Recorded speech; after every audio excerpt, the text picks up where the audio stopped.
Nitoe ufafanuzi kwamba sisi tumetangaza nafasi za kujiunga na mafunzo ya Jeshi la Kujenga Taifa. Sifa za kijana gani anatakiwa kujiunga na mafunzo ya kujenga taifa tumeziainisha kwa uzuri kabisa, lakini sifa kuu awe ni kijana wa Kitanzania. Taratibu tumeziweka wazi, nimewaandikia wakuu wa mikoa wote Tanzania nikiwaambia nia hiyo ya Jeshi la Kujenga Taifa kuendesha mafunzo na nafasi ambazo kama mkoa wanatakiwa watafute vijana wenye sifa zile tulizoziainisha. Kwa hiyo vijana hawa watapatikana katika kuanzia huko walikotokea.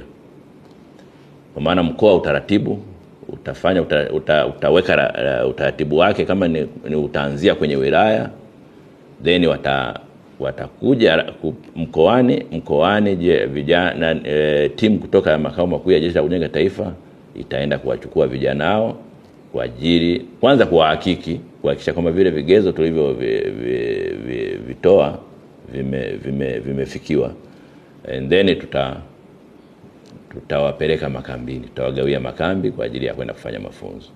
Nafasi hizi zinapatikana kwa utaratibu huo. Hakuna utaratibu mbadala, kwa maana kwamba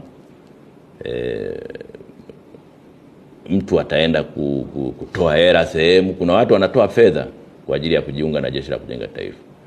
Mafunzo ya Jeshi ya Kujenga Taifa, nafasi hizo haziuzwi kwa thamani ya pesa kiasi chochote kile, haziuzwi.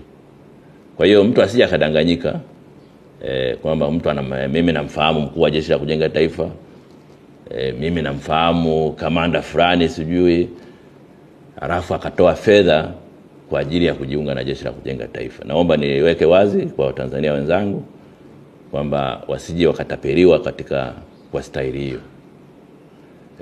Nafasi hizi ni bure, haziuzwi. Naomba labda hiyo ndio msisitizo wangu, kwamba nisimamie kwenye hilo neno kwamba nafasi hizi ni bure na haziuzwi.